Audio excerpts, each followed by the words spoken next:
अब यहाँ से दूसरे अध्याय पे हमारी चर्चा चल रही है। दूसरे अध्याय में बहुत ही गजब की बात आई है, और वो बात टोडरमल जी ने एक आदर्श वाक्य दिया यहाँ पर, और वो आदर्श वाक्य है, जिसे बंद नहीं करना हो वे कषाय न करें।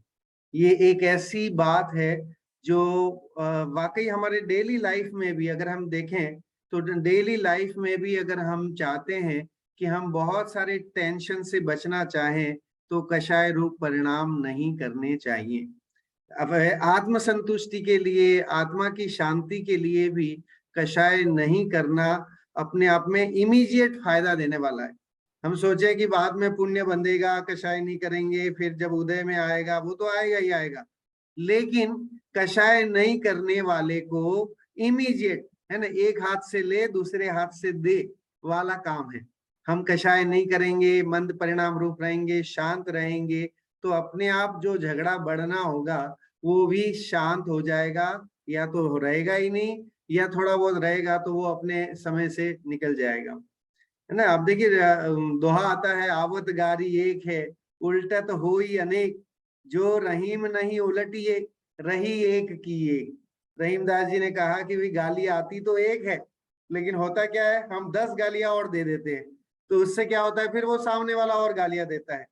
मुंह गालियां देता है, और मुक्के खाने पड़ते हैं पीठ को और शरीर को, है ना। तो जबान के इतनी वैल्यू है कि हम उसको कहाँ खर्च करें।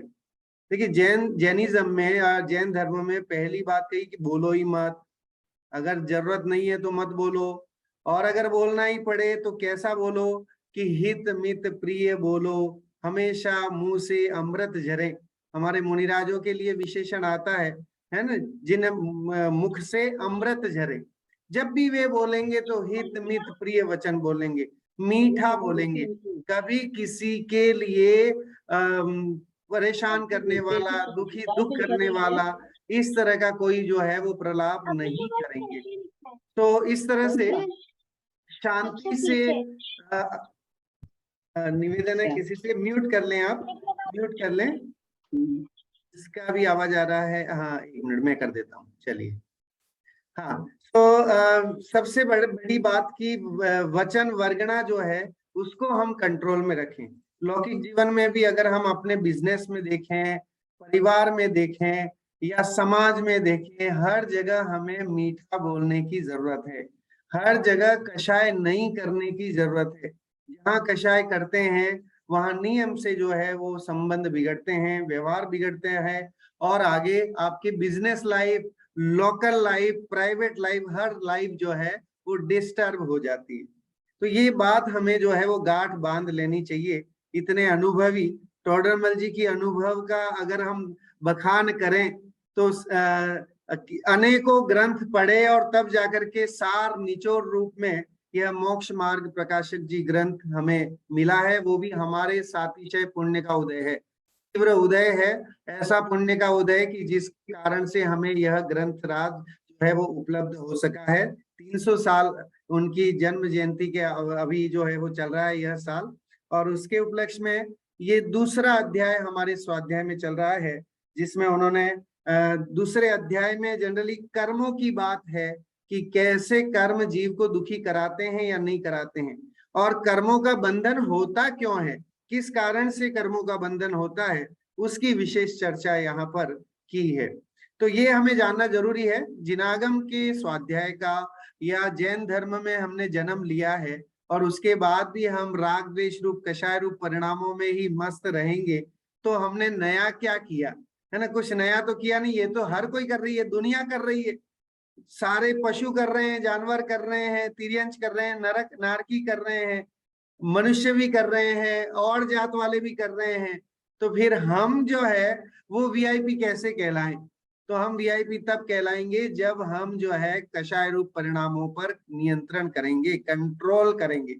एक बात गजब की मुझे लगी, जो मैं आपके साथ शेयर करना चाहता हूँ यहाँ, जो टोडरमल जी की लिखी हुई है, मैं अपनी ओर से कुछ नहीं बता रहा, टोडरमल जी की लिखी हुई है। पुण्य प्रकृतियों में अल्प कषाय होने पर बहुत अनुभाग बंधता है। ठीक है, पुण्य प्रकृति अगर कषाय कम होगा तो पुण्य प्रकृतियों का अनुभाग ज्यादा होगा, बहुत ज्यादा पुण्य बंधेगा। और बहुत कषाय होने पर थोड़ा अनुभाग बनता। कई बार होता है कि कषाय करते हुए भी कुछ ऐसा रहता है कि पुण्य कहीं संचय वो हो जाता है, तो वहां पर उसकी अनुभागता जो है वो कम है। तो ये बात यहाँ पर आई थी। आज की कक्षा में स्वाध्याय शुरू करने से पहले, जो कि हमारा प्रति समय हर कक्षा का रहता है, कुछ फायदे जो इमीडिएट हमें स्वाध्याय करने से होते हैं। क्रोधादि कषायों की मंदता होती है, जो टोडरमल जी यहाँ स्वाध्याय में कह रहे हैं, वही हम जब स्वाध्याय पढ़ते हैं, सुनते हैं, तो जिनवाणी कानों पढ़ना अपने आप में बहुत पुण्य का उदय चाहिए। अदरवाइज जो है वो जिनवाणी सुनने नहीं मिलती है। लेकिन अगर हमारे कानों पड़ रही है तो हमारे कषायों में मंदता आ रही है, तो ये इमीडिएट फायदा है हमें। पंचेंद्रिय में होने वाली प्रवृत्ति अभी अगर स्वाध्याय में बैठे हैं तो डेफिनेटली चाय बिस्किट कुछ भी खाना पीना या और दुनियादारी जो है वो सब छुटी हुई है। तो इन पापों से भी हमें विरक्ति मिल जाती है। अल्प ज्ञान होने पर 3 लोक का ज्ञान होता है। अब ये चीजें आपको कौन पढ़ाने वाला है, कौन ये बताने वाला है कि कषाय मत करो तो बंधन नहीं होगा। कर्मों का बंधन रोकना है तो कषाय मत करो। घर में कोई नहीं बताने, ना पत्नी बताने वाली, ना पुत्र बताने वाले, ना कोई बताने वाला। इसके लिए तो स्वाध्याय करना होगा या ऐसे संयोग में शामिल होना होगा जहां इस तरह की वार्ता, इस तरह की चर्चा होती हो, तभी जाके माहौल से ही काम होता है, अदरवाइज नहीं होता है। हम क्लास में भी जब पढ़ाते हैं तो जब तक आप बच्चे को माहौल नहीं देते हैं वैसा पढ़ने के लिए, लर्निंग का एटमॉस्फेयर क्लास में बहुत सारी जितने भी एजुकेशनिस्ट होते हैं, शिक्षाविद होते हैं, वो ये बात करते हैं कि आपकी क्लास का माहौल जो है वो लर्निंग वाला होना चाहिए, हर बच्चा पढ़ने के लिए तैयार हो। तो ऐसे ही जब स्वाध्याय करने के लिए आए तो हम ऐसे तैयार बैठे कि यस, ये हमने जो 40 मिनट 1 घंटे का टाइम हमने जो दे रहे हैं ये हमारे लिए है, अपने कल्याण के लिए है, दुनियादारी के किसी से कोई मतलब नहीं। तो फिर डेफिनेटली इस स्वाध्याय से परिणामों में निर्मलता। उद्देश्य क्या है? मैं अगर आपसे पूछूं कि भाई आप स्वाध्याय में क्यों जुड़ते हो, आपको 1 घंटा अपना वेस्ट करना क्यों अच्छा लगता है, तो आप कहेंगे कि साहब स्वाध्याय करने से कुछ नई नई ज्ञान मिलता है जो हम वैसे नहीं पढ़ पाते। डेली लाइफ में कौन बताने वाला है, तो हमें कोई नहीं, पता नहीं चलता है। दूसरा, हमारे परिणाम भी शांत होते हैं, हम एकदम एकाग्र चित्त होकर के, शांत चित्त होकर के सुनते हैं। हे उपादेय की पहचान होती है, क्या करना चाहिए क्या नहीं करना, कर क्या रहे हैं अभी तक, इसका ज्ञान हमें नहीं है, सबसे बड़ी बात है ना। अनादिकाल से वो जो चला आ रहा है वही कंटिन्यूअस चल रहा है, तो उसमें भी हमें जो है सही का विवेक विचार जागृत होता है। आत्मज्ञान सन्मुख होता है। अधिक ज्ञान होने पर आनंद आए बिना रहता नहीं है। लोक में महिमा यश विशेष होता है, सातिशय पुण्य बनता है। आज की कक्षा के उद्देश्य हैं कर्मों की अवस्था के बारे में, चूंकि चल रहा है विषय, इसके बारे में हम जानेंगे। आज हम कोशिश करेंगे, समय रहेगा तो जो कर्मों की, वैसे मैं पहले ले चुका हूँ ये क्लास, शायद यूट्यूब में भी डला हुआ है वीडियो।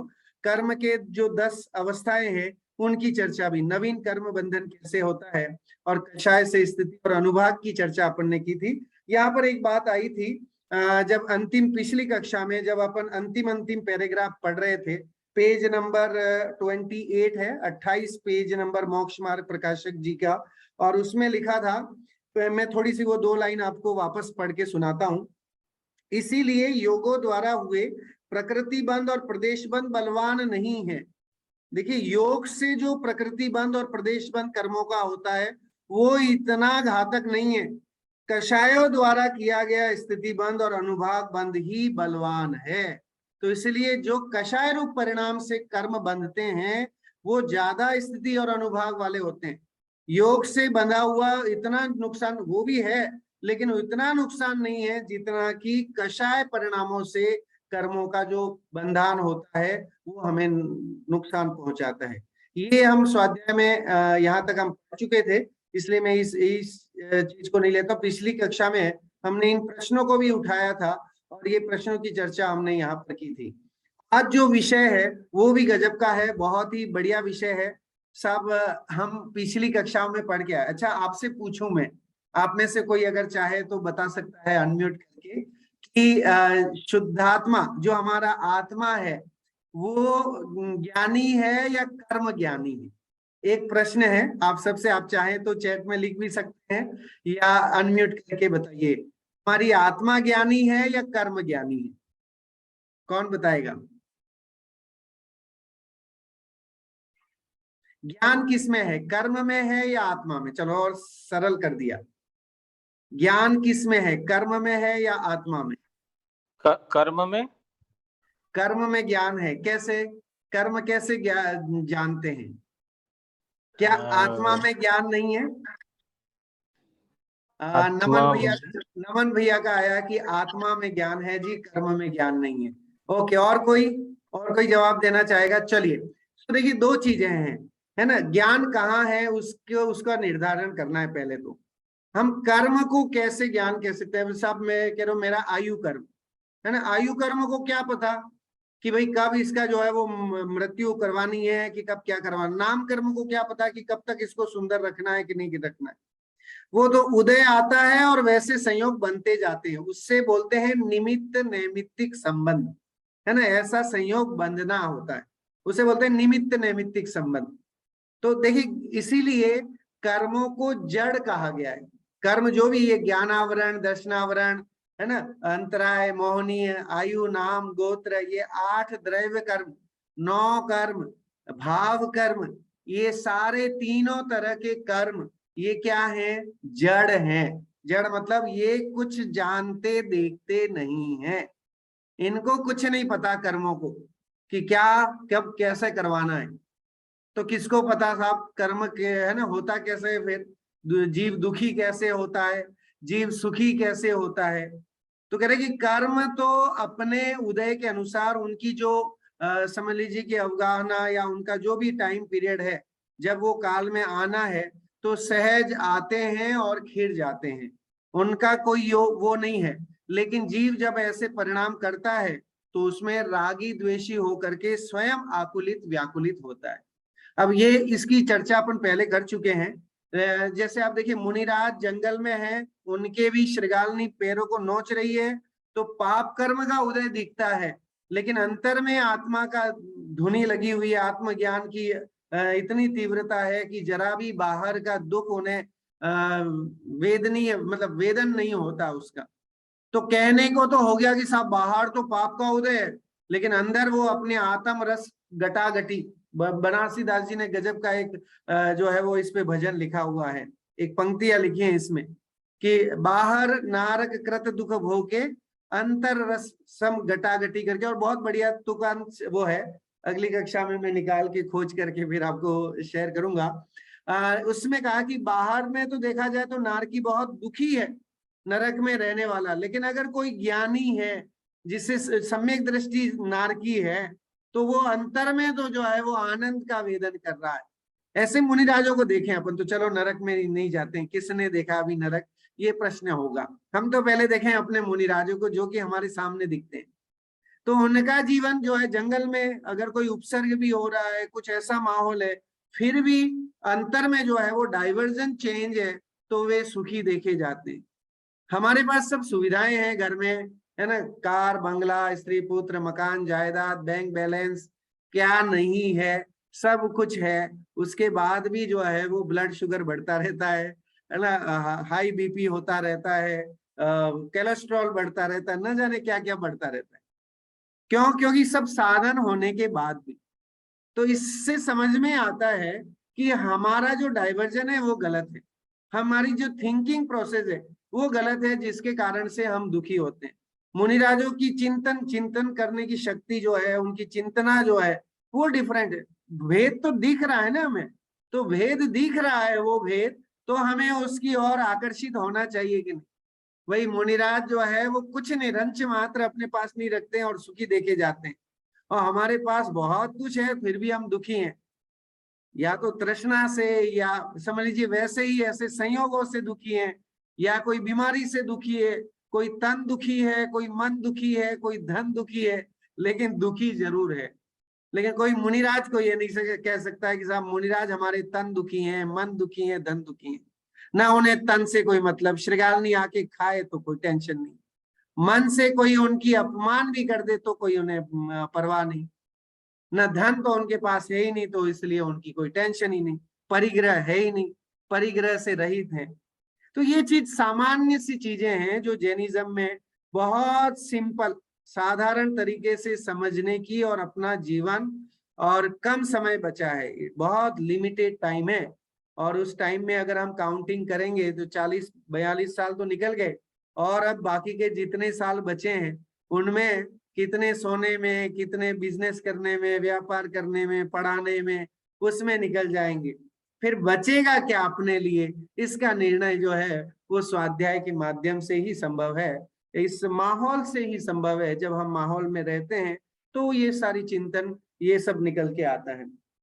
देखिए, इसलिए बहुत जरूरी होता है कि स्वाध्याय को अपने जीवन में उतारना, क्योंकि हम देव दर्शन नहीं कर पा रहे हैं, समय की इतनी वो नहीं है कि हम प्रति समय कर पाए, या कुछ ऐसी कंडीशन है, तो कम से कम स्वाध्याय का नियम जरूर बनाए कि हम पढ़ें, कुछ विचार करें, कुछ अपने लिए सोचें, हम अपना चिंतन करें, ताकि ये समझ में आया कि कौन जड़ है, कर्म जड़ है कि आत्मा जड़ है। तो आत्मा तो ज्ञान का पिंड है, ज्ञान का खजाना है ना। आता है ना वो एक भजन, आत्मा हूँ आत्मा हूँ आत्मा, आत्मा हूँ आत्मा हूँ आत्मा, मैं सदा ज्ञायक स्वभावी आत्मा, आत्मा हूँ आत्मा हूँ आत्मा। तो देखिए, मैं तो ज्ञायक स्वभावी हूँ, ज्ञायक मतलब ज्ञान स्वभावी, मैं कैसा हूँ, ज्ञान स्वभावी। चर्म चक्षु से देखा नहीं जाता है आत्मा को। आप कोई देखना चाहे, साहब कोई फोटो तो दिखा दो आत्मा का कि कैसा आत्मा होता है, तो कह रहे कि आत्मा का फोटो देखना है तो भी स्वाध्याय करना पड़ेगा। कुंद कुंद भगवान ने समय सार में आत्मा को दिखाया है, हाथ में रखे हुए आंवले की बाती। उन्होंने चैलेंज किया है कि साहब मैं आपको आत्मा दिखा दूंगा, लेकिन एक बार आओ तो सही, मेरी गली आकर के मेरी बात तो सुनो, तो मैं आपको आत्मा दिखाऊं, आत्मा का वैभव कैसा है, आत्मा को जानने से फायदा क्या है। अच्छा, हम दुनिया, देखिए मैं कल विचार कर रहा था कि दुनिया जो है वो पूरी ताम झाम में लगी हुई है ना, जोड़ने में, इकट्ठा करने में, उसमें लगी है। और दुनिया सारी जो जो है वो मुनिराजों को पड़गाती है, आहार देती है, उनके जीवन से भी नहीं हम सीखते हैं कि भाई इन सब चीजों को छोड़ करके और वे गए और वे सुखी हैं। इसके लिए दुनिया उनके पीछे दौड़ती है ना। जो निगोद में सोही मुझ में सोही मोक्ष मझार, अंतर कछु नाही है ना, भेद गिने संसार। कहने कि जैसा निगोदिया जीव था वैसा ही मुझ में है, वैसा ही मोक्ष में है, कोई भेद नहीं है उसमें, तो समानता है। लेकिन उनमें भेद क्या है कि मुनिराजों की चिंतना, उनकी चिंतन करने का तरीका, उनका विचारना, उनका विवेक जो है वो डिफरेंट है, जो हम में नहीं है, जिसके कारण हम दुखी हैं। और दुख का सीधा तरीका ये है, अगर आप वाकई जो है वो उन मुनिराज को मानते हो, और उन मुनिराज से अगर आपको लगता है कि ये मुनिराज जो हैं एकदम सुखी इसलिए हैं क्योंकि उनके पास लेश मात्र नहीं है, तो फिर हम इकट्ठा करने की भावना रख करके फिर कितनी बड़ी गलती करते हैं। या हम सोचिए कि और तामझाम में या तंत्र मंत्र में और विधान आदि में ये करवा के और वो करवा के, ताबीज पहन के, न जाने कितना कितना रक्षा सूत्र बांध करके और कुछ और करवा के जो है वो अपने आप को सुखी कराना चाहते हैं। प्रश्न एकमात्र इतना है, 24 तीर्थंकरों में से कितने तीर्थंकरों ने जो है वो विधान करवा करके और 8 कर्मों का अभाव किया? कितने तीर्थंकरों ने जो है, आप गिनिए ऐसे, कितने तीर्थंकरों ने जो है वो बिना जंगल में जाए आत्मा का अनुभव किया? कितने तीर्थंकरों ने परिवार छोड़े बिना जो है वो मोक्ष प्राप्त कर लिया? तो ये साधारण सा इतना सा सीखना है कि भाई जब भी अगर श्रेय मार्ग तो वही है कि जब घर बार छोड़ेंगे, जब इस तरह का बनेगा, तब जाकर के वो परम सुखी होने की अवस्था आएगी। मार्ग तो यही है, सुख तो वहीं से वैसे ही मिलेगा, मोक्ष मार्ग तो वहीं से शुरुआत होगा उसकी, तो है ना। वो तो आत्मा के अंदर की बात है, जिसे अपन बोलते हैं ना कि भाई ये तो अंदर की बात है, बाहर की नहीं। बाहर में झांक करके देखेंगे तो राग रंग ही दिखेगा, फिर कषाय रूप परिणाम होंगे। अच्छा, मुनिराज जो है वो उन कषाय भावों से बचने के लिए जो है वो जंगलों में जाकर के और वहां पर ध्यान करते थे। उन्हें बड़ा मनुष्य से डर लगता था कि ये मनुष्य जो है वो बड़ा खतरनाक प्राणी है, कि जब भी कहीं इकट्ठा होता है दो चार में तो माया मोह और कषाय रूप परिणाम शुरू कर देता है ना, एक दूसरे के प्रति लाग लपेट करना शुरू कर देता है। तो जंगल में जाकर के उन भोले भाले पशुओं के बीच में जीवन हिंसक पशुओं को भी जो है उनकी सौम्यता देख करके, उनकी शालीनता देख करके वे भी जो है वो उनके सामने नतमस्तक होने लग जाते थे। तो ऐसी सौम्यता में सुख है कि जो है वो कषाय रूप परिणामों में सुख है, ये हमें विचार करना चाहिए। चलिए, यहाँ पर अब बात चल रही है जड़ ज्ञानहीन जड़ पुद्गल, ठीक है, हेडिंग ही आपके सामने दिखा हुआ है, ज्ञानहीन जड़ पुद्गल परमाणुओं का यथा योग्य प्रकृति रूप परिणमन। मैं चाहता हूं आप में से कोई पढ़े ताकि थोड़ी सी क्लास इंटरैक्टिव टाइप की रहे, ऐसा नहीं रहे कि मैं पढ़ता रहूं और आप नहीं। मैं चाहता हूं कि आपको और ज्यादा रुचि लगे इसमें, आप पढ़ें उसको और अच्छा लगे कि हाँ हम ये जो पढ़ रहे हैं यही सच्ची बात है, इसमें कहीं कोई ऐसा नहीं है जो कि इसमें मिलावट वाली बात है या ये सही नहीं है। नहीं है तो हम यहाँ बैठे हैं अपन आपस में विचार करने के लिए ही बैठे हैं कि साहब ये बात जो टोडरमल जी ने लिखी वो मेरे को जची नहीं, क्या हम इसको और खुलासा उसका कर सकते हैं, क्या और विचार कर सकते हैं, ये हो सकता है। तो मैं चाहता हूं कि आप में से कोई इस पैराग्राफ को पढ़े, जरा पहले पूरा पैराग्राफ हम पढ़ते हैं फिर आगे बढ़ते हैं।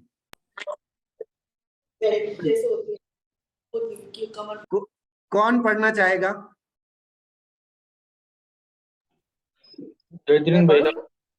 नमन भैया आप पढ़ो, चलो आज आपसे शुरुआत करते हैं। ज्ञानहीन जड़ उद्गल परिणामों का यथा योग्य प्रकृति रूप परिणमन। अब यहाँ कोई प्रश्न करे कि उद्गल परमाणु तो जड़ है, उन्हें कुछ ज्ञान नहीं है, तो वे कैसे यथा योग्य प्रकृति रूप होकर परिणमन करते हैं? समाधान: जैसे भूख होने पर मुख द्वारा ग्रहण किया हुआ भोजन रूप उद्गल पिंड मांस शूद्र श्रोणित आदि धातु रूप परिणमित होता है, तथा उस भोजन के परिणामों में यथा योग्य किसी धातु रूप थोड़े ही, किसी धातु रूप बहुत परमाणु होते हैं, तथा उनमें कई परमाणुओं का संबंध बहुत काल रहता है, कईयों का थोड़े काल रहता है, तथा उन परमाणुओं में कई तो अपने कार्यों को उत्पन्न करने की बहुत शक्ति रखते हैं, कोई थोड़ी शक्ति रखते हैं।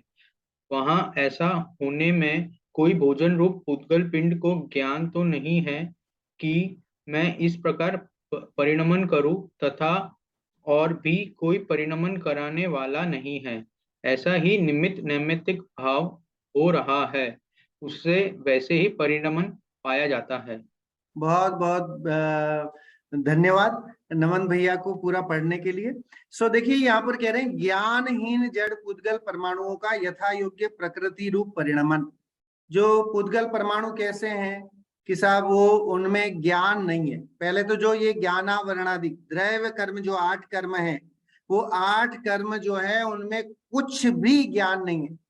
अगर उन्हें ज्ञान हो तो वो ज्ञानी नहीं हो जाए और फिर वो भी सुख दुख का अनुभव करने लग जाए, है ना, कर्म भी ज्ञानावरण कर्म भी दुखी होने लग जाए, लेकिन वे जड़ हैं तो वे कुछ जानते नहीं है। तो कमाल कैसे होता है कि कोई सुखी हो जाता है, किसी के लॉटरी निकल आती है, किसी के जो है वो 1 रुपया खाने के भी लाले पड़ जाते हैं। तो कह रहे हैं वो सब नीचे लिखा निमित्त नैमित्तिक संबंध है। निमित्त नैमित्तिक संबंध का मतलब क्या है? निमित्त मतलब जिसके बिना कार्य न हो, ठीक है, और ऐसा कोई स्वभाव है कि वो रहेगा तो ही काम होगा, अदरवाइज वो काम नहीं हो पाएगा। तो उसका रहना, उसकी मौजूदगी बहुत जरूरी है, अदरवाइज वो काम नहीं हो पाएगा। तो जैसे ये डॉक्टर लोग जब ऑपरेशन वगैरह करते हैं, एरोप्लेन चलाने वाले जो पायलट होते हैं, तो जो जब ट्रेनिंग ले लेते हैं तो ऐसे ही नहीं कर देते हैं कि पहले ही बार जा करके उसे बोल देते जा बेटा जो है वो ये एरोप्लेन चला लो। पहले क्या करते हैं, ट्रेनिंग देते हैं, फिर वो छोटे मोटे विदाउट जो भी है लोगों के, बिना सवारी के जो एरोप्लेन होते हैं उनके, डमी वाले या वैसे वाले, है नहीं, बैटरी से चलने वाले, उनसे उनको थोड़ा प्रैक्टिस करवाते हैं। फिर जब धीरे धीरे पूरी प्रैक्टिस, पूरा रिहर्सल, पूरे इसकी ट्रेनिंग हो जाती है, तो फिर क्या करवाते हैं कि साहब जो एकदम वेल, है ना, सीनियर ऑफिसर जो पायलट का होता है वो पहले बैठता है, उसके बगल में उसको बिठाते हैं। फिर धीरे धीरे वो चलाने लगता है, तो फिर उससे सब समझ में आने लगता है, और फिर, है ना, कुछ कालांतर बाद वह स्वयं इतना अनुभवी हो जाता है कि वो चलाने लगता है।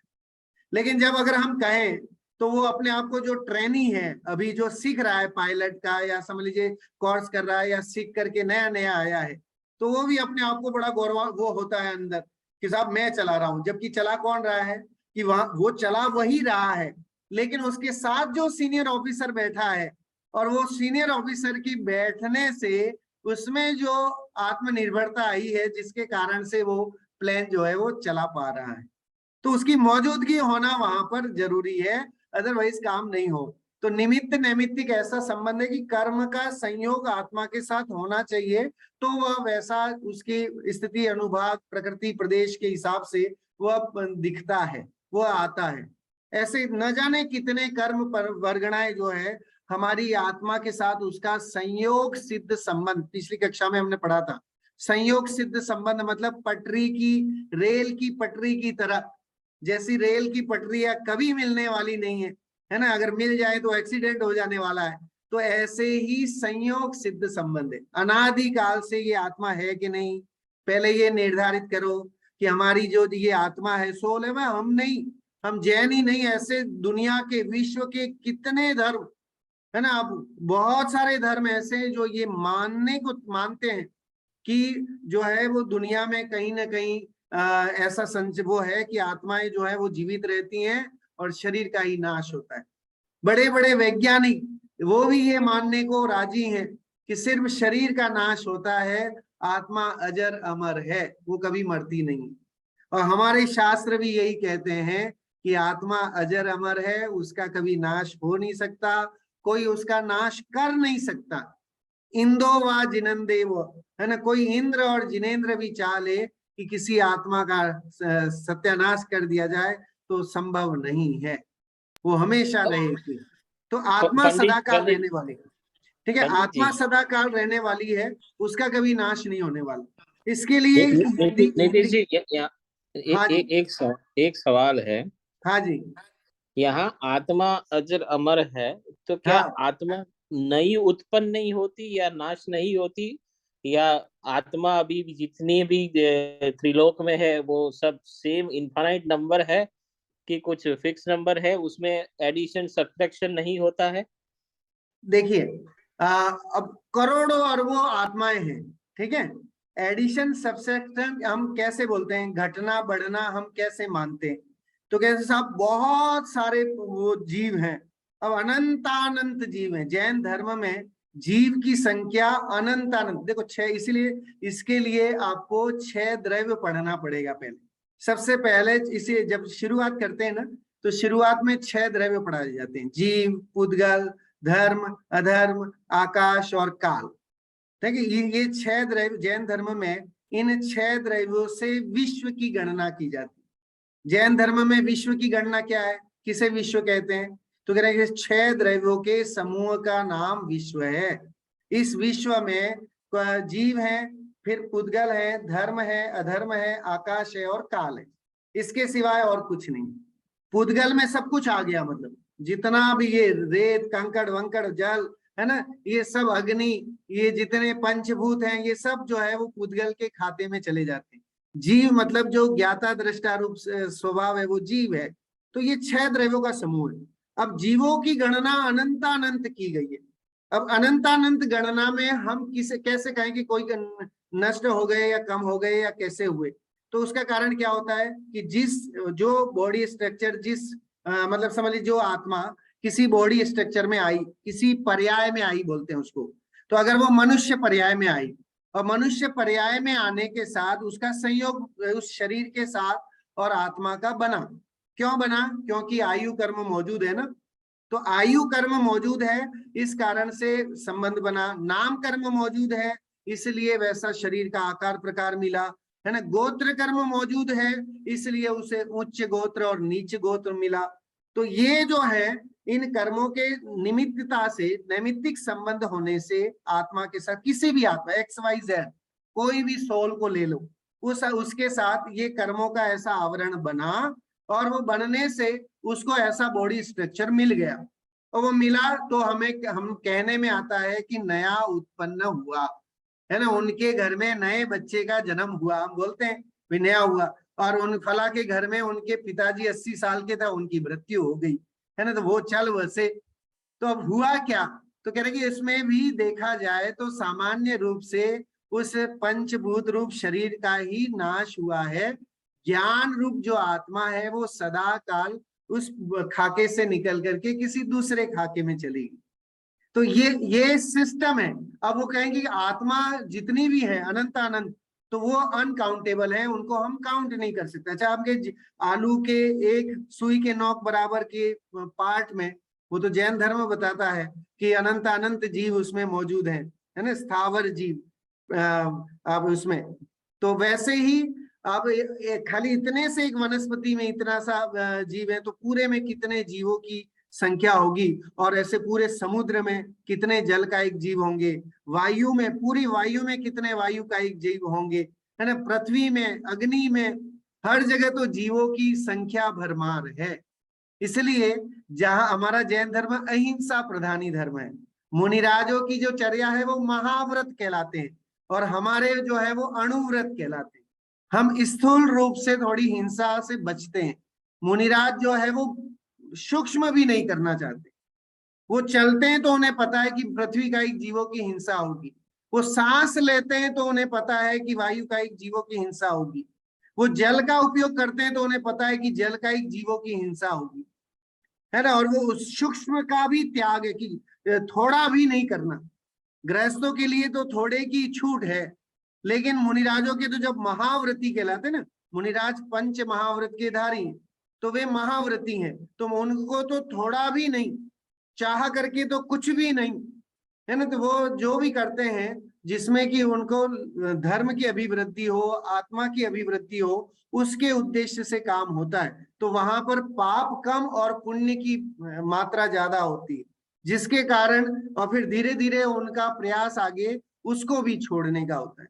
इसीलिए फिर वो समाधि की अवस्था आती है, और जब समाधि की अवस्था में किसी भी जीव का कोई हनन वो नहीं होता।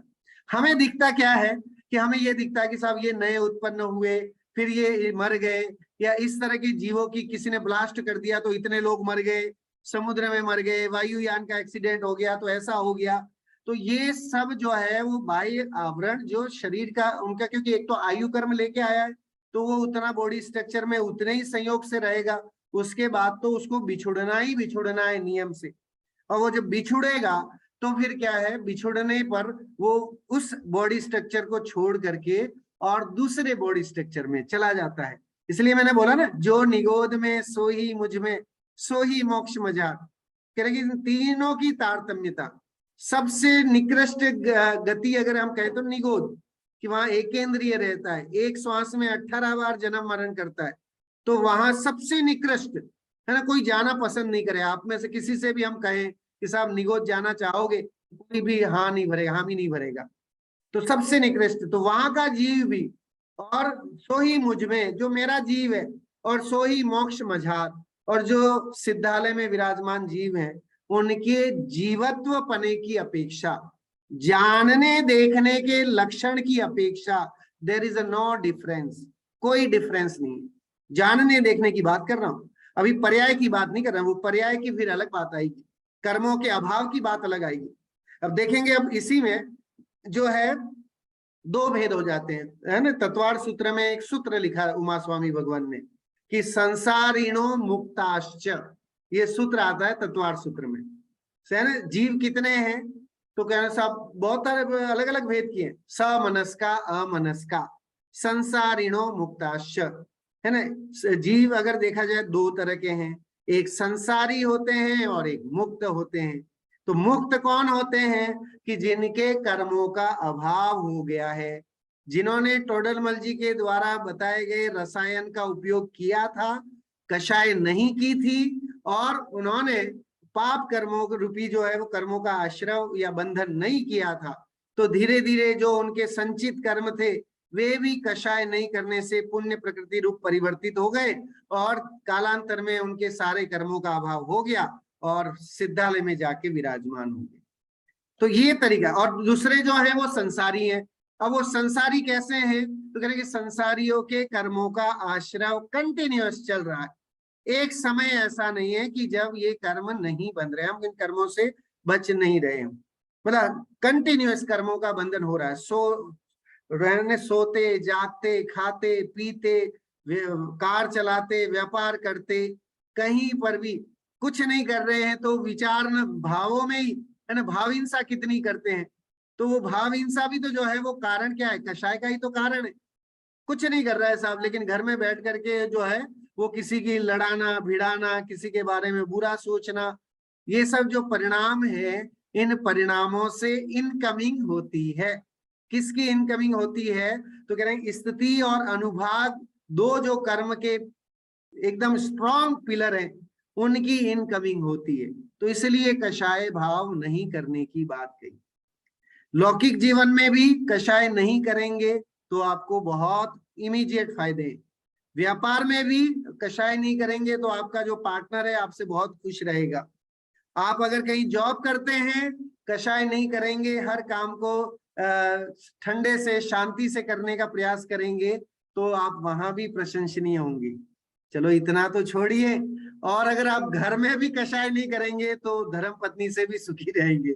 सो वो भी आपके साथ जो है वो बहुत अच्छा रिलेशन और अच्छा व्यवहार आपके बना के रखेंगे। तो इसलिए कषाय तो लौकिक में भी जो है वो हमारे लिए अच्छी चीज है और पारलौकिक में तो है ही है कि हमें जो है वो मुक्ति की ओर अग्रसर कराने वाली है, ले जाने वाली। तो इसलिए जो है, और क्योंकि कषाय से आवरण कर्म बनता है तो इसलिए हमें स्वाध्याय नहीं करना या नहीं करने के भाव, समझ लीजिए जिन दर्शन नहीं होना, भाव हो गए साहब मंदिर जी जाने के, लेकिन फिर भी जो है वो मंदिर जी नहीं जा पाए, कोई ना कोई फोन आ गया, कोई अर्जेंट मीटिंग आ गई, कहीं कुछ हो गया, तो चाहते हुए भी नहीं जा पाए, है ना। तो ऐसे कई ऐसी चीजें होती हैं। तो हम कोशिश करें कि जो हमारे संचित कर्म है, कई बार लोगों का प्रश्न ये रहता है कि साहब किसने देखे कर्म कि हमारे साथ कितना बोझा बंधा हुआ है ना। हमने तो कोई कर्म नहीं देखे, ये तो सब शास्त्रों की बातें हैं। लेकिन जब क्या होता है जनरली, जब आता है ना वो दोहा कि दुख में सुमिरन सब करे, सुख में करे न कोई, और जो सुख में सुमिरन करे दुख काहे को होए। तो कह रहे कि जब दुख आता है, जब है ना माँ बाप याद आने लगते हैं, तब सोचता कि अरे मैंने ऐसे क्या पाप किए थे कि जिसके कारण मेरे साथ ही ऐसा क्यों हुआ, है ना, मुझे ही क्यों ऐसे संयोग मिले, मेरे साथ ही ऐसा क्यों हुआ, उस समय याद करता है। लेकिन जब सुख पुण्य का उदय होता है, जब सब अनुकूलता है, 5 इंद्रियां बहुत अच्छे से काम कर रही है ना, शरीर की अनुकूलता अच्छी है, सब कुछ बहुत अच्छा है, लेकिन फिर भी उस समय हम स्वाध्याय नहीं करते, है ना। जब आप सोचिए कि जब कह सकते हैं कि आंखों में दिखना बंद हो जाएगा, कानों से सुनना बंद हो जाएगा और नव द्वार से मल बहने लग जाएगा, तो उस समय धर्म हो पाएगा क्या? We have to decide. आज हमें डिसाइड करना चाहिए कि चिंतन की प्रक्रिया किस एज में करनी चाहिए। अगर ये धर्म सही है तो इसका डिसीजन कब करना चाहिए? कि अभी करें तो बढ़िया है कि साहब मैं बुढ़ापे में कर लूंगा, अभी टाइम नहीं, अभी पैसा कमा लेता हूँ, करोड़ों जोड़ लेता हूँ, उसके बाद फिर देख लेंगे, वो तो बुढ़ापे का काम है, उस समय हो जाएगा। तो कह रहे हैं उस समय बचेगा ही नहीं विचार करने के लायक, चिंतन करने के लायक, क्या चिंतन करेगा? और संयोग नहीं मिलेंगे कई बार, है ना। चाह करके आप चाहोगे कि कोई आके सुना दे, पढ़ा दे, भक्तामर का पाठ ही करवा दे, वो हो जाए, तो भी दुर्लभ हो जाएगा। So don't waste time. इसलिए समय का सदुपयोग करके, और अभी हमारे सब कुछ, हमें विवेक जागृत है, 5 इंद्रियां अच्छी हैं, आंख कान नाक गला वला सब कुछ बढ़िया है, तो डेफिनेटली विचार करके और सही तत्व को पकड़ना हमारे लिए बहुत जरूरी है ना। अगर हम वाकई अपने आप को बुद्धिमान मानते हैं, अपने आप को सीईओ मानते हैं, हमने कर्मों के सीईओ बनना है हमें, है ना, हमें कर्मों का अच्छा हेड ऑफ द डिपार्टमेंट बनना है कि हम इन पे कैसे कंट्रोल कर सके, इनके बारे में जान करके। और अनादिकाल से ये दुखी है ना, कब से संयोग है, तो शास्त्रों में ये इसी में टोडरमल जी ने ही बताया, आत्मा और कर्मों का संयोग कब से है। इसकी गजब की चर्चा आगे आने वाली है। तिल और तेल का उदाहरण दिया, गजब का। तिल में तेल किसने इंजेक्शन करके डाला, जो तिल होते हैं ना, तिल पपड़ी खाते होंगे, तो तिल है, मूंगफली दाना है, इसमें तेल किसने उसमें डाला, कौन है जो तिल में तेल डालने वाला है, कौन है जो मूंगफली के दाने में मूंग है ना वो डालने वाला, कौन है जो कोकोनट में तेल डालने वाला। तो कह रहे साहब वो अनादि से है, जब से कोकोनट है, जब से मूंगफली का दाना है, जब से तिल है, तब से तेल है। तो ऐसे ही हमारी आत्मा और कर्मों का संयोग भी वैसा है। कैसा है कि जब से आत्मा इस संसार में डोल रही है, भटक रही है, तब से ही जो है इसके कर्मों का आवरण बना हुआ है। और वो उसका कारण कौन है, कि कारण हम स्वयं हैं, हमारी गलती है, हमारी भूल है। और वो भूल यहाँ पर टोडरमल जी निकालना चाहते हैं। देखिए दौलत राम जी ने एक भजन लिखा है, आपके साथ वो शेयर करना चाहता हूँ। भजन गजब का भजन है और मुझे बहुत पसंद है, मैं जहां अवसर मिलता है तो इसको मैं गाता हूं। जब हम अपनी आत्मा के बारे में जानते हैं, आत्मा का महत्व जानते हैं, तो कितना आनंद आता है। और जिनेंद्र भगवान के दर्शन, क्योंकि देखिए जिन प्रतिमा है ना, जिनेंद्र की प्रतिमा जो है वो कैसी है कि हमारे दर्पण की तरह है। दर्पण तल इव सकला प्रतिफलति पदार्थ मालिका यत्र, कि जिनेंद्र की प्रतिमा दर्पण की तरह है। मिरर क्या करता है कि मिरर ये काम करता है कि आप उसके सामने जाओगे, जैसे जाओगे, छोटे जाओगे, बड़े जाओगे, सुंदर जाओगे, वैसे कैसे भी जाओगे, है ना, वो आपको झलका देगा। ऐसे ही हमारी जिनेंद्र की प्रतिमा जो है, उनको देख करके हमें अपने स्वरूप को दिखा देती है। वो दर्पण है, वो मिरर है, कि वहां जाते हैं और हमें ये समझ में आता है मंदिर जी में कि मैं ऐसा हूं, मेरा स्वभाव शांत रूप परिणाम है, मेरा स्वभाव कषाय करने वाला है ही नहीं। देखो ये सामने बैठी प्रतिमा, इसके जरा भी कषाय नहीं है तो पूर्ण सुखी है। और मेरे न जाने क्रोध मान माया लोभ 25 कषायों का जो पिछली कक्षा में बताया था, उसका इतना जमावड़ा है कि जिसके कारण से मैं बोझ से दबा पड़ा हूं। सुनिएगा। निरखत जिन चंद्र वदन स्वपद सुरुचि आई, निरखत जिन चंद्र वदन स्वपद सुरुचि आई, प्रगटी निज आन की पिछान ज्ञान भान की, प्रगटी निज आन की पिछान ज्ञान भान की, कला उद्योत होत काम जामनी पलाई, निरखत जिन चंद्र वदन स्वपद सुरुचि आई। चंद्र वदन मतलब कह रहे निरखत, निरखत शब्द है ना, कई लोगों के लिए नया होगा। निरखत मतलब देखते ही, है ना। चंद्र वदन, वदन शब्द शरीर के लिए प्रयोग होता है, पर्यायवाची शब्द है। तो कह रहे निरखत जिन चंद्र वदन, जिनेंद्र रूपी चंद्रमा का शरीर जब मैं देखता हूं, स्वपद सुरुचि आई, मुझे अपने पद की रुचि आ जाती है। भगवान के दर्शन करके मैं क्या हूं ये मैं जान लेता हूं, मुझे अपनी महिमा आ जाती है उनका वैभव देख करके। निरखत जिन, दौलत राम जी ने लिखा है जो 6 डाला के रचनाकार हैं।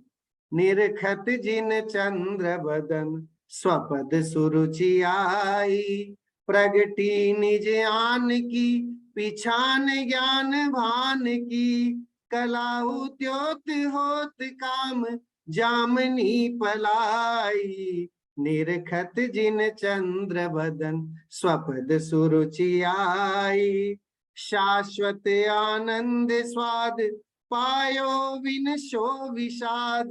क्या हुआ, जिनेंद्र भगवान के दर्शन करके शाश्वत आनंद की प्राप्ति होती है, ऐसा टेम्पररी वाला काम है ही नहीं। शाश्वत आनंद स्वाद पायो विन शो विषाद, विषाद मतलब दुख पीड़ा दर्द, दर्द दूर हो जाता है भगवान के दर्शन करके। शाश्वत आनंद स्वाद पायो विन शो विषाद, आन में अनिष्ट इष्ट कल्पना नशाई, निरखत जिन चंद्र बदन स्वपद सुरुचि आई, निरखत जिन चंद्र बदन स्वपद सुरुचि आई। कितनी गजब की बात। आन में अनिष्ट इष्ट कल्पना नसाई, भगवान के दर्शन करते ही इष्ट और अनिष्ट सारे राग द्वेष कषाय रूप परिणाम क्षय को प्राप्त हो जाते, है ना। अपवित्रा पवित्रो वा सुस्थितो दुस्थितो पिवा, ध्यायेत पंच नमस्कारम सर्व पापै प्रमुच्यते।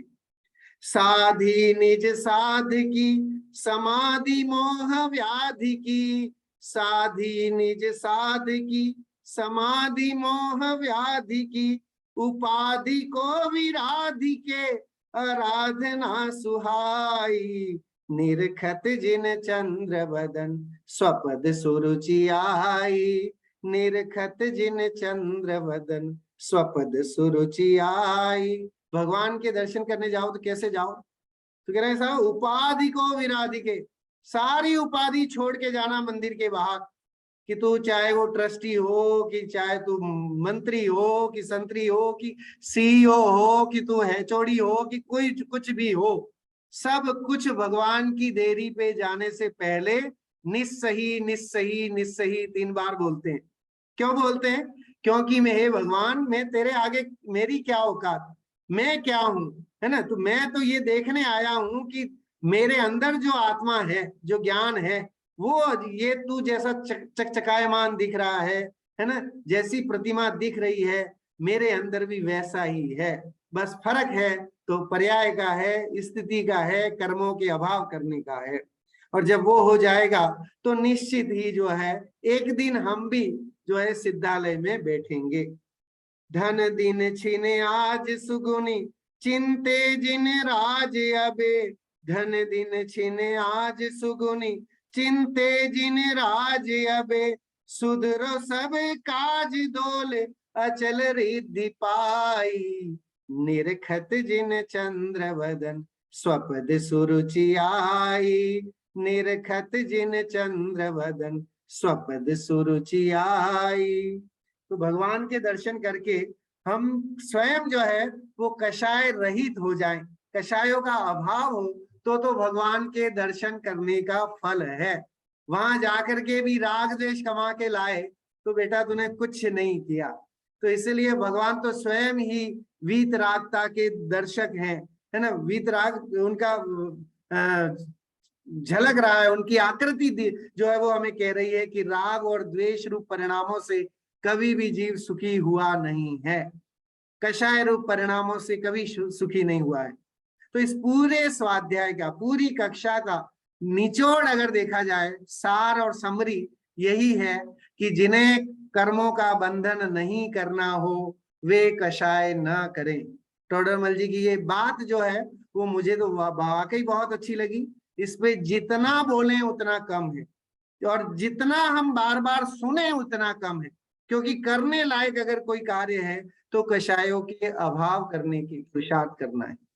मुनिराजों ने क्या किया, 24 तीर्थंकरों ने क्या किया, 63 सलाका पुरुषों ने क्या किया, ये आपसे प्रश्न है। आप ये बताइए, क्या सब कषाय सहित मोक्ष गए? तो एकमात्र आंसर है कि इन्होंने कषायों का अभाव किया, इसलिए हम उनकी पूजा अर्चना करते हैं। उन्होंने कषायों का अभाव किया, इसलिए वे 3 लोक के नाथ बन गए, पूरा 3 लोक, है ना, जो उनकी पूजा अर्चना करता है। जैन धर्म की एक बात कहकर पूरा करेंगे। जैन धर्म की सबसे बड़ी विशेषता क्या है? जैन धर्म की विशेषता कि जैन धर्म में हर एक जीव को भगवान बनने की अवेलेबिलिटी है और एलिजिबिलिटी भी है। हर एक बंदा जो है वो अगर पुरुषार्थ करे, अगर कषाय रूप परिणाम त्याग दे तो भगवान बन सकता है। ये जैन धर्म कहते हैं। जैन कोई भी ग्रंथ उठा लो, किसी संप्रदाय का उठा लो, है ना, जैन धर्म का कोई भी संप्रदाय, हर कोई ये कहते हैं कि भाई अगर कषाय राग द्वेष रूप परिणाम नहीं करेंगे तो हम भी महावीर जैसे, हम भी पारसनाथ जैसे, हम भी शांतिनाथ जैसे बन सकते हैं, उनके बगल में जाके बैठ सकते हैं, है ना। सिद्धालय में अनंत अनंत सिद्ध जो है एक में खचित हैं, क्योंकि उनके कोई शरीर की वर्गणा तो रही नहीं। अब तो सिर्फ आत्मा है, आत्मा निराकार है, उसका कोई आकार नहीं होता है। तो अब क्या है कि वहां सिद्धालय में, जो सिद्धालय ऊपर है लोक के अग्रभाग में, वहां अनंत अनंत जीव जो हैं वो सिद्ध अवस्था एक मेक होकर के और वहां रह रहे हैं और बड़े शांति से आनंद भोग रहे हैं।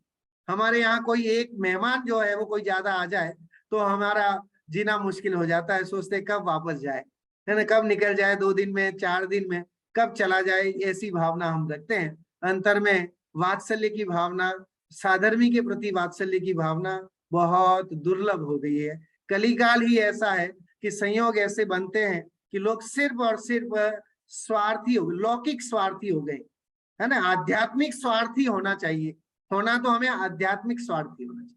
स्वार्थी का मतलब है स्व का अर्थ, अपना प्रयोजन देखना। हमारा प्रयोजन इस स्वाध्याय से, आज के इस स्वाध्याय से हमें ये मिला कि जो है हमें अपना हित देखना है। दूसरों का हित देखने जाएंगे, दूसरों की उसमें अड़चन करेंगे तो कभी भी हम अपने हित से वंचित रह जाएंगे, और ऐसा काम हमें नहीं करना है। समय बहुत कम है और जितने कम समय में अगर हम ये काम कर लें तो डेफिनेटली आगे के जो भव आएंगे वो उन भवों में भी हमें जो है अनुकूलताएं मिलेंगी, शास्त्र स्वाध्याय मिलेगा, गुरुजनों का संयोग मिलेगा। ऐसा पुण्य संचित करें कि हमारे अगले कोई भव होते हैं या होंगे तो उन भवों में भी जिन धर्म हमसे नहीं छूटे, ऐसी भावना के साथ ही बात को विराम देता हूं और शीघ्र ही हम सब सिद्धालय में विराजमान हो, इसी मंगल भावना के साथ बात को विराम देता हूं। विषय और आगे बढ़ाना था, अगली कक्षा में हम फिर इस विषय को और आगे ले जाएंगे। जय जिनेन्द्र। सभी लोग जिनवाणी स्तुति के लिए खड़े हो जाएं। जिनवाणी स्तुति।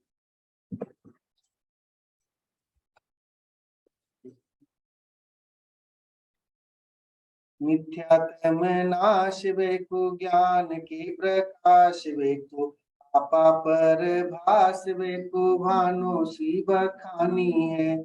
छहो द्रव्य जान वेको बंध विधि भान वेको, स्वपर पिछान वेको परम प्रमानी है।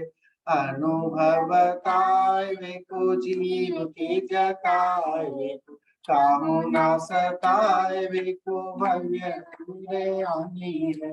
जहाँ तहाँ तार वेको पार के उतार वेको, सुख विस्तार वेको यही जिनवाणी है। हे जिनवाणी भारती तो ही जपो दिन में, जो तेरी शरणा गए सो पावे सुख चैन। जिनवाणी के ज्ञान से सूझे लोकालो, सो वाणी मस्तके धरो सदा देत हूँ तो। सभी 9 बार नमोकार मंत्र का जाप करेंगे। 9 बार नमोकार मंत्र।